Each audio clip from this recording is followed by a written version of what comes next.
प्रश्न है, संघीय शासन प्रणाली क्या है और ये किस प्रकार से गठित होती है, इसका निर्माण कैसे होता है। तो संघीय शासन प्रणाली जो सत्ता का, शासन का, जो सरकार बनाने का जो पूरा अधिकार रहेगा, वो सत्ता का अधिकार ही संघीय शासन प्रणाली कहलाता है। इसमें क्या होता है, सत्ता का जो अधिकार होता है वो संघ के रूप में या समूह के रूप में बटा होना ही संघीय शासन प्रणाली, माने एक ऐसा शासन जो काय में बटा होगा, समूहों में बटा होगा, संघ में बटा होगा, उसी को हम कहेंगे संघीय शासन प्रणाली।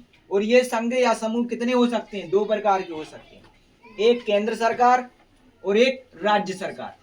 केंद्र सरकार एक बड़ी इकाई होती है और राज्य सरकार उस केंद्र सरकार की ही छोटी छोटी इकाइयां होती हैं। अब हम देखेंगे कि दो आधार हैं, दो तरीका है। नंबर एक, दो स्तरीय शासन, और नंबर दो, संवैधानिक विभाजन। मानी जो दोनों बातें उसमें रहेंगी, उस गठन में शामिल होंगी। तो हर चीज में अपन देख रहे हैं दो दो बातें हैं। अब दो स्तरीय शासन का कहलाएगा, जो शासन है, जो सत्ता है, वह दो भागों में बटेगी। वही एक संपूर्ण राष्ट्र में काम करेगी या संपूर्ण राष्ट्र के हित में काम करेगी, जो बड़े बड़े फैसले लेगी उसे हम केंद्र कहेंगे।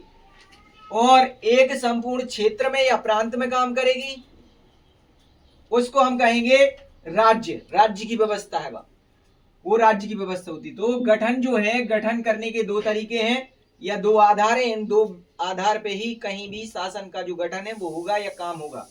वो है दो स्तरीय शासन और संवैधानिक विभाजन। दो स्तरीय शासन में पूरे सत्ता को, पूरे अधिकार को, पूरी सरकार को दो भागों में बांटा जाएगा।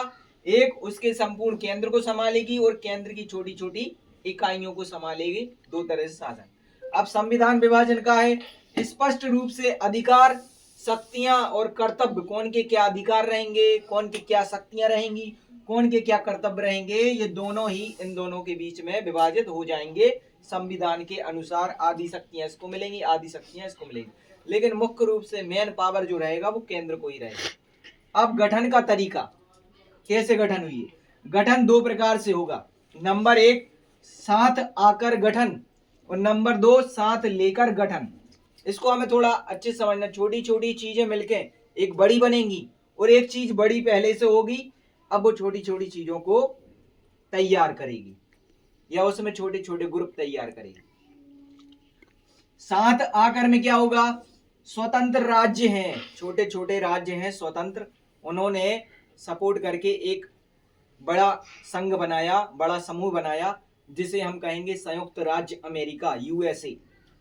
तो वे स्वेच्छा से आ जाते हैं कि हाँ ठीक है, यूएसए एक अपन गठन कर रहे हैं, एक बड़ा समूह बना रहे हैं, उसको अपन तैयार कर दे रहे हैं, तो वो यूएसए आ जाएगा। यूएसए जो है मतलब वो एक बहुत सारे छोटे छोटे राज्य मिलके बना है, ना कि यूएसए अमेरिका नहीं है, बल्कि वो संयुक्त राज्य अमेरिका है, कई राज्यों का संयुक्त है जुड़ा हुआ। तो एक तो हो गया साथ आकर तरीका। साथ आकर में छोटे छोटे राज्य मिलेंगे और किसी एक, उन्हीं राज्यों में से किसी एक को ज्यादा पावर दे देंगे, पावर गठन कर देंगे कि हाँ सारे फैसले हमारे, सारे फैसले आप ही लेंगे, तो वो हो जाएगा संयुक्त राज्य। ठीक है, और स्वतंत्र राज्य कहलाएगा। छोटे छोटे जो स्वतंत्र राज्य थे वो अपनी स्वेच्छा से उसकी मदद करेंगे, ठीक है, और इसमें एक संघ का निर्माण करेंगे। दूसरा का होता है साथ लेकर।